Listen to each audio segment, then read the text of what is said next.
여러분 2025년 10월 6일 추석 당일 저녁 7시 20분. 전국의 안방극장이 주목할 특별한 순간이 다가오고 있습니다. 85살의 나이에도 여전히 무대 위에서 빛나는 한 남자. 바로 가왕 조용필이 28년 만에 KBS 무대로 돌아오는 거죠. 광복 80주년을 기념하는 대기획 이 순간을 영원히 조용필이 드디어 시청자들과 만나게 됩니다. 지난 9월 6일 고척 스카이돔에서 녹화된 이 공연은 이미 현장에 있었던 18,000명의 관객들 사이에서 전설로 회자되고 있어요. YPC의 장호서 음악감독은 특별한 증언을 했습니다. 무대가 밝은 이유는 조명 때문이 아니에요. 조용필 선생님을 바라보는 관객분들의 눈빛에서 빛이 났습니다. 과장이 아니었죠. 그날 그 자리에 있었던 모든 이들이 같은 이야기를 하고 있으니까요. 이 무대가 성사되기까지 무려 10년이라는 시간이 걸렸습니다. KBS는 10년 전부터 조용필 측에 끊임없이 제안을 해왔어요. 올해 드디어 KBS 대기획이라는 브랜드가 탄탄해지고 조용필이 그간 해보지 않았던 고척돔이라는 새로운 도전을 제시하면서 성사된 거죠. 1997년 빅쇼 이후 실로 28년 만의 귀환입니다. 당시 빅쇼의 막내 조연출이었던 한경천 KBS 예능센터장은 감격을 감추지 못했어요. 예능 PD로서 더 이상의 여한이 없습니다. 수많은 이벤트 단장들이 10년 넘게 열심히 노력한 결과예요.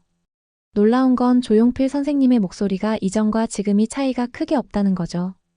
박지영 대형 이벤트 단장은 베일에 쌓여있던 YPC와의 소통을 시작하는 것부터가 쉽지 않았다고 털어놓았습니다. 올해가 광복 80주년이라는 의미 있는 해잖아요. 조용필 선생님의 공연이 시청자들과 만날 수 있게 돼 영광입니다. 장호서 음악감독이 밝힌 조용필의 모습은 놀라웠어요. 항상 도전적이세요. 내가 옛날에 이런 히트곡을 냈었지에 머무르시지 않아요. 작년 발매한 20집에서 함께한 돌고래유 계단이라든지 편곡이라든지 가사라든지 사운드라든지 재킷이라든지 항상 좋은 걸 찾아가십니다.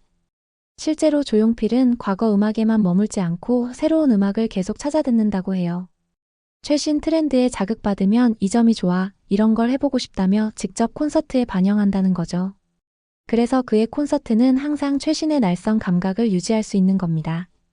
며칠 후 방송될 이 공연을 위해 KBS는 특별한 프로그램도 준비했어요.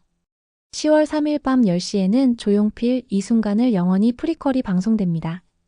작사가 김이나와 잔나비의 최정훈, 김도영, 그리고 임진모 음악평론가가 출연해 조용필 음악의 깊이를 들려줄 예정이죠. 시간을 거슬러 1975년으로 가보겠습니다.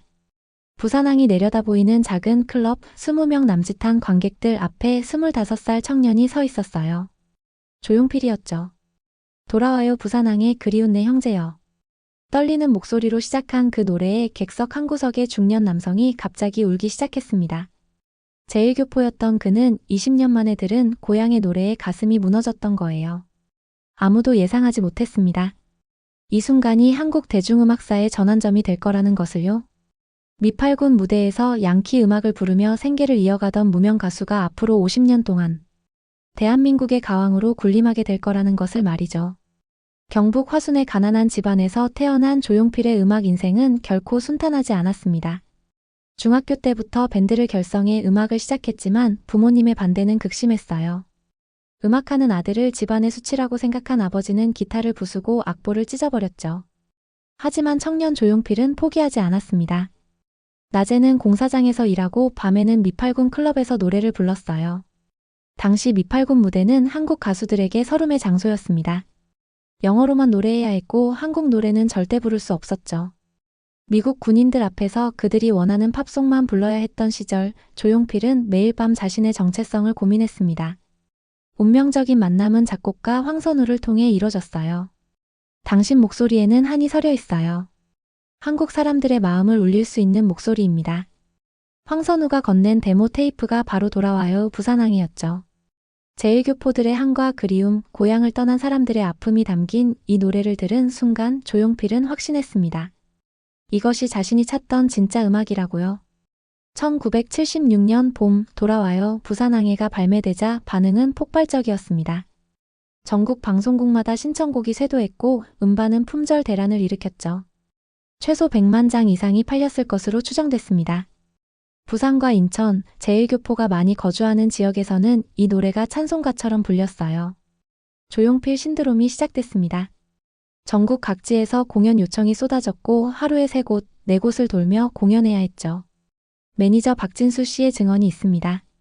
조용필 씨는 새벽 2시에 대구 공연을 끝내고 5시에 부산으로 이동해서 아침 8시에 또 공연을 했습니다. 그런 날이 1년에 300일은 됐을 거예요. 이 시기 탄생한 것이 바로 오빠 부대라는 신조어였습니다. 10대 소녀부터 50대 아주머니까지 조용필 공연장마다 여성 팬들이 구름처럼 몰려들었죠. 그들은 조용필을 오빠라고 부르며 열광했고 이는 한국 팬덤 문화의 시작을 알렸습니다. 1980년 대한민국은 격동의 시기를 맞았습니다. 엄혹한 시대 상황 속에서 조용필은 첫 정규 앨범 녹음을 준비했죠. 당시 음반 검열은 매우 엄격했어요. 가사 한 줄, 멜로디 한 소절까지 모두 사전 심의를 받아야 했습니다. 조용필이 준비한 곡들 중 절반 이상이 검열에 걸렸어요. 창밖의 여자는 선정적이라는 이유로, 단발머리는 퇴폐적이라는 이유로 방송 금지 판정을 받았죠. 하지만 조용필은 포기하지 않았습니다. 밤새 회의하며 가사를 수정하고 편곡을 바꿨어요. 마침내 1980년 9월 조용필 1집이 발매됐습니다. 이 앨범은 한국 대중음악사의 기념비적 작품이 되었죠. 창밖의 여자가 전파를 타자마자 전국이 열광했습니다. 방송 금지였음에도 다방과 카페, 롤러스케이트장에서는 하루 종일 이 노래가 흘러나왔어요. 창밖에 앉아서 커피를 마시는 그 여자라는 가사를 따라 부르며 사람들은 암울한 현실을 잠시나마 잊을 수 있었죠. 더 놀라운 것은 단발머리의 성공이었습니다. 한국 대중가요 최초로 신시사이저를 전면에 내세운 이 곡에 기성세대는 이게 무슨 음악이냐며 비판했지만 젊은 세대는 열광했어요. 디스코텍마다 단발머리가 울려 퍼졌고 단발머리 스타일이 유행하기 시작했죠. 1978년 조용필은 결단을 내렸습니다. 기존 밴드를 해체하고 위대한 탄생이라는 새로운 밴드를 결성한 거예요. 우리는 한국 대중음악의 새로운 역사를 쓸 것입니다. 그것이 바로 위대한 탄생이죠. 1979년 세종문화회관 대극장에서 열린 첫 공연은 3,000석이 매진됐고 표를 구하지 못한 팬들이 극장 밖에서 울부짖었습니다. 공연이 시작되자 관객들은 충격에 빠졌어요. 이전까지 본 적 없는 화려한 무대 장치, 레이저 조명, 그리고 15인조 빅밴드의 웅장한 사운드. 한국 대중음악 공연의 새로운 장이 열린 순간이었죠. 1981년 조용필은 일본 진출을 선언했습니다. 한일 관계가 복잡하고 일본에서 한국 가수가 성공한다는 것은 거의 불가능한 시절이었어요. 주변에서는 모두 말렸지만 조용필에게는 꿈이 있었죠. 한국 대중음악의 우수성을 세계에 알리고 싶었던 겁니다.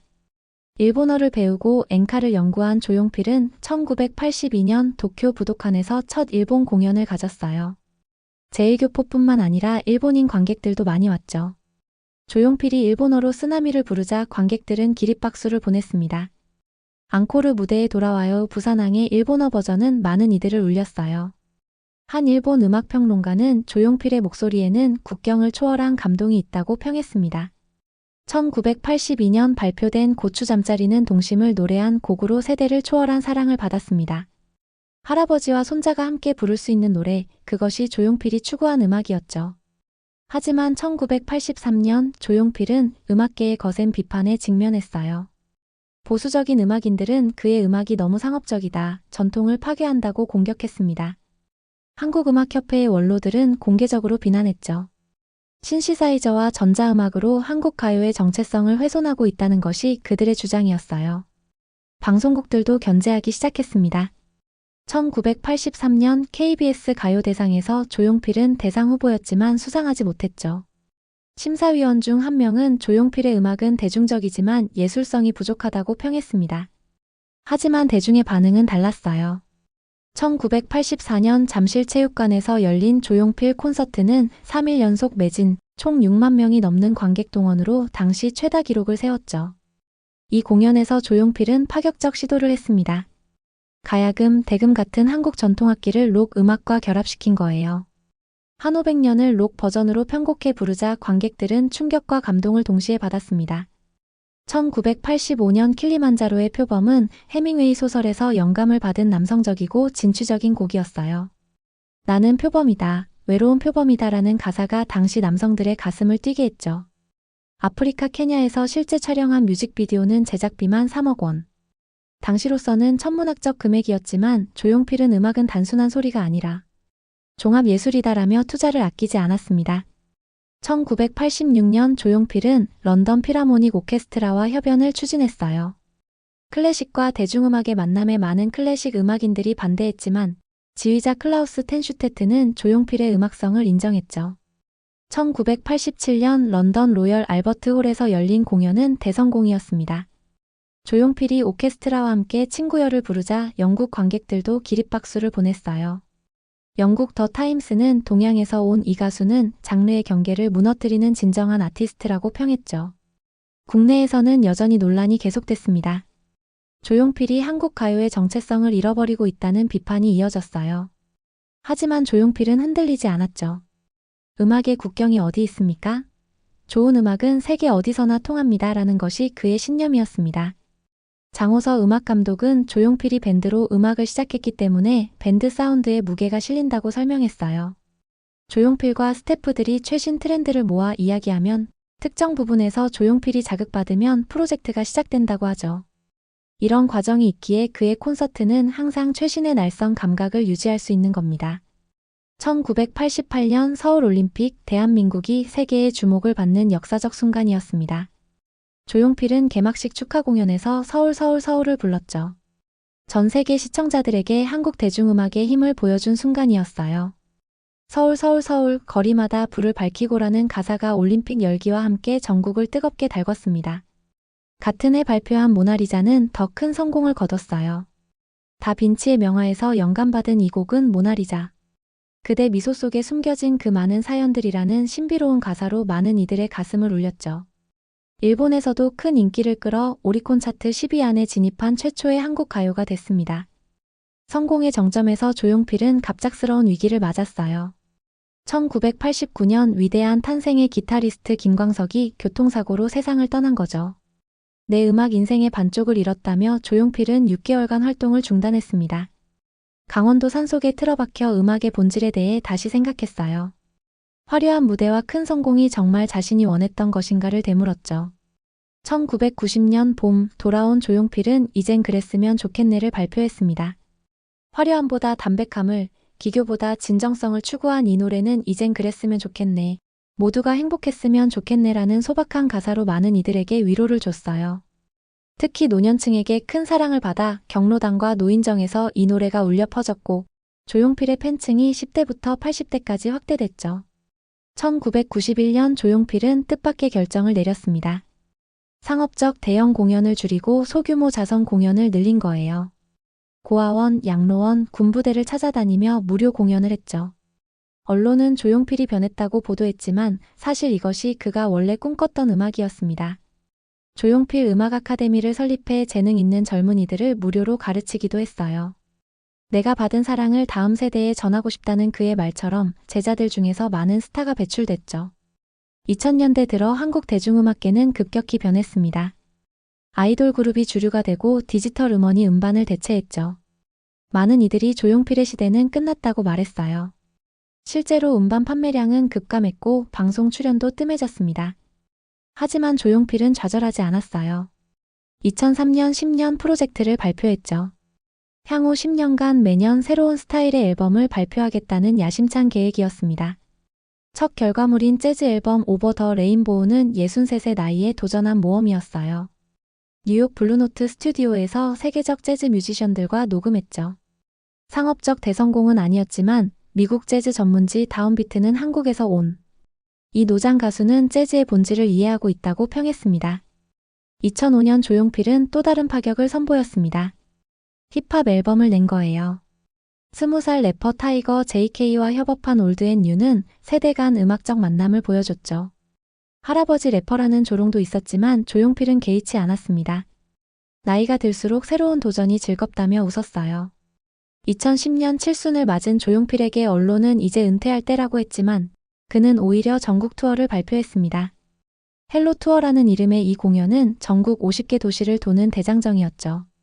칠순의 나이에 이런 강행군은 무모해 보였지만 모든 공연이 매진됐어요. 지방 소도시 공연장에는 할머니, 할아버지들이 대거 몰려왔죠. 어떤 할머니는 죽기 전에 조용필 공연을 꼭 보고 싶었다며 울먹였습니다. 2013년 73세 조용필이 발표한 바운스는 모두를 놀라게 했어요. 일렉트로닉 댄스 뮤직 스타일의 이 곡이 클럽에서 먼저 인기를 끌었죠. 20대들이 조용필이 이렇게 힙하다니라며 열광했습니다. 음원 차트 1위, 73 가수가 세운 전무후무한 기록이었어요. 뮤직비디오는 유튜브에서 1억 뷰를 돌파했고 전 세계 네티즌들이 73 한국 가수가 이렇게 에너지 넘친다니 믿을 수 없다는 댓글을 남겼죠. 2018년 데뷔 50주년을 맞은 조용필을 위해 대통령부터 일반 팬까지 모두가 나섰습니다. 문화체육관광부는 금관문화훈장을 수여했고 국회는 초당적으로 축하 결의안을 통과시켰어요. 상암 월드컵 경기장에서 이틀간 열린 기념 콘서트에는 10만 명이 넘는 관객이 모였죠. 첫날 공연의 하이라이트는 돌아와요 부산항이었습니다. 10만 관객이 모두 일어나 함께 불렀어요. 하늘에서 내려다본 경기장은 거대한 합창단 같았죠. 둘째 날에는 비틀즈의 폴 맥카트니가 영상 메시지를 보냈고 퀸시 존스가 직접 무대에 올라 듀엣을 했습니다. 퀸시 존스는 조용필은 아시아의 프랭크 시나트라라고 극찬했어요. 공연의 마지막 곡 바운스에서 78의 조용필이 무대를 뛰어다니자 관객들도 함께 뛰었습니다. 10만 명이 동시에 점프하는 장관이었죠. 공연이 끝난 후에도 관객들은 30분간 자리를 떠나지 않고 조용필 이름을 연호했습니다. 하지만 영광 뒤엔 아픔도 있었어요. 2019년 50년을 함께한 부인이 암으로 세상을 떠났죠. 깊은 슬픔에 빠진 조용필은 한동안 모든 활동을 중단했습니다. 일부 언론은 은퇴를 고려한다고 보도했어요. 2020년 봄 조용필은 다시 일어섰습니다. 아내를 위한 추모 앨범을 만들겠다고 발표했죠. 가을에 발표된 그대 발길 머무는 곳에는 화려한 편곡도, 현란한 기교도 없이 오직 기타와 목소리로만 채워진 앨범이었어요. 음원 차트 순위는 높지 않았지만 롤링스톤즈는 나이 80에 이런 솔직하고 아름다운 앨범을 만들 수 있는 아티스트는 세계에서도 드물다고 평했습니다. 2025년 현재 85살의 조용필은 여전히 현역입니다. 예전 같은 화려한 퍼포먼스는 할 수 없지만 그의 목소리는 여전히 많은 이들에게 감동을 주고 있죠. 최근엔 유튜브 채널 조용필의 음악 이야기를 개설해 구독자 500만 명을 돌파했어요. 손잡벌 젊은 가수들과의 협업 영상은 1000만 조회수를 기록하기도 했죠. 그리고 드디어 며칠 후 28년 만에 KBS 무대가 전국에 방송됩니다. 지난 9월 6일 고척돔에서 녹화된 이 공연은 이미 전설이 되고 있어요. 18,000명의 관객이 목격한 그날의 기적을 이제 전 국민이 함께하게 되는 거죠. 박지영 단장은 이 공연의 특별함을 이렇게 설명했습니다. 조용필 선생님의 공연은 개인기나 토크, 만담이나 퍼포먼스가 중요한 게 아니에요. 같이 음악으로 하나가 되고 어느 순간 웃고 울면서 노래를 따라 부르는 것이 감동의 정수입니다. 실제로 고척돔 공연 이후 특별 싱어롱 시사회가 열렸는데 극장에 모인 팬들도 공연장 못지않게 큰 목소리로 못 찾겠다 꾀꼬리, 모나리자 등을 떼창했어요. 60대 초반 김모 씨는 오랜만에 극장 나들이였는데 스트레스가 풀렸어요. 고척돔 공연 당첨되지 않은 아쉬움도 날아갔다고 말했죠. 장호서 음악감독이 밝힌 조용필의 최근 모습은 놀랍습니다. 작년 발매한 20집에서도 광고 영화 제작, 스튜디오인 돌고래유괴단과 협업하는 등 항상 새로운 것을 찾아가고 있다는 거예요. 과거의 히트곡에 안주하지 않고 끊임없이 도전하는 모습이 바로 조용필이 여전히 현역인 이유겠죠. 넷플릭스도 조용필 다큐멘터리 더 킹 조용필 제작을 발표했습니다. 아카데미상 수상자 마틴 스콜세지가 감독을 맡아 전 세계 190개국에 동시 공개될 예정이에요. 스콜세지는 조용필의 이야기는 단순한 성공 스토리가 아니라 한 나라의 현대사라고 말했죠. 조용필은 최근 인터뷰에서 이렇게 말했어요. 저는 운이 좋은 사람입니다. 제가 사랑하는 음악을 50년 넘게 할 수 있었으니까요. 그 음악을 통해 수많은 사람들과 함께 울고 웃을 수 있었습니다. 이보다 더 큰 행복이 어디 있겠습니까? 마지막 프로젝트 더 파이널도 준비 중입니다. 음악 인생을 총정리하는 이 앨범에 전 세계 뮤지션들이 참여를 자원했고 역대 최고의 프로듀서들이 힘을 모으고 있어요. 하지만 조용필은 이것이 끝은 아니라고 말합니다. 음악에는 은퇴가 없습니다. 제가 숨을 쉬는 한 노래는 계속될 겁니다. 실제로 내년에도 전국 투어를 계획하고 있다고 해요. 비록 휠체어를 타고 무대에 올라야 할지도 모르지만 포기하지 않을 거라고 합니다. 이런 그의 모습이 바로 며칠 후 방송될 KBS 공연에서도 그대로 드러날 거예요. 며칠 후 추석 당일 전국의 가족들이 모여 앉아 텔레비전을 켤 겁니다. 저녁 7시 20분 KBS 화면에 고척돔의 웅장한 모습이 비춰지겠죠. 그리고 무대 위에 한 남자가 걸어 나올 거예요. 85살의 조용필 하지만 그의 눈빛은 여전히 25살 청년처럼 반짝일 겁니다. 돌아와요 부산항의 첫 소절이 울려 퍼지면 18,000명이 일제히 일어설 거예요. 할아버지는 손자에게 이 노래가 나온 지 50년이 됐단다라고 말하겠죠. 엄마는 딸에게 엄마도 어릴 때 이 노래 들으며 자랐어라고 속삭일 겁니다. 그렇게 조용필의 노래는 세대를 잇는 다리가 되어줄 거예요. 공연의 중반부에는 바운스가 울려 퍼질 겁니다. 73세 발표한 이 곡을 85세도 열정적으로 부르는 조용필을 보며 시청자들은 나이란 숫자에 불과하다는 것을 깨닫겠죠. 젊은이들은 할아버지가 나보다 더 젊네라며 감탄할 거고 노년층은 나도 아직 할 수 있어라는 용기를 얻을 겁니다. 장호서 음악감독의 말처럼 조명이 아닌 관객들의 눈빛으로 빛나는 무대. 그 빛은 텔레비전 화면을 통해서도 전달될 거예요. 전국의 거실이 콘서트장이 되고 모든 시청자가 관객이 되는 순간이죠. 10월 8일에는 그날의 기록이라는 비하인드 다큐멘터리도 방송됩니다. 공연 준비 과정부터 무대 뒤 조용필의 진솔한 모습까지 우리가 몰랐던 이야기들이 공개될 거예요. 어쩌면 그의 눈물도 볼 수 있을지 모릅니다. 50년 넘게 무대에 선 사람의 기쁨과 아픔, 그 모든 것이 담긴 기록이 될 테니까요. 조용필의 음악은 이제 유산이 되었습니다. 단순한 노래가 아닌 한국 현대사의 사운드 트랙이 된 거죠. 군사 정권의 억압 속에서도, 민주화의 열망 속에서도, IMF의 고통 속에서도, 그리고 코로나의 시련 속에서도 그의 노래는 우리와 함께했습니다. 이젠 그랬으면 좋겠네, 모두가 행복했으면 좋겠네라는 소박한 바람부터 나는 표범이다, 외로운 표범이다라는 도전적 선언까지. 조용필의 노래는 우리 삶의 모든 순간을 대변했어요. 기쁠 때도 슬플 때도 외로울 때도 희망찰 때도 그의 목소리는 위로가 되고 용기가 되었죠. 며칠 후 방송될 KBS 공연은 그래서 더 특별합니다. 단순한 음악 프로그램이 아니라 우리 모두의 추억을 되돌아보는 시간이 될 테니까요. 광복 80년의 역사와 함께한 한 예술가의 여정을 통해 우리 자신의 이야기를 발견하게 될 겁니다. 부산항 어디선가 지금도 그의 노래가 울려 퍼지고 있을 거예요. 그리고 며칠 후 전국의 모든 집에서 그 노래가 다시 울려 퍼질 겁니다. 돌아와요 부산항에 그리운 내 형제여. 그 노래를 들으며 누군가는 고향을 그리워하고 누군가는 지난 시절을 추억하고 누군가는 미래를 꿈꾸겠죠. 조용필의 음악은 그렇게 영원히 우리 곁에 남을 겁니다. 꿈을 잃지 않는 조용필과 함께 이 순간을 영원히 함께하고 싶어요. 지금까지 대감TV였습니다. 감사합니다.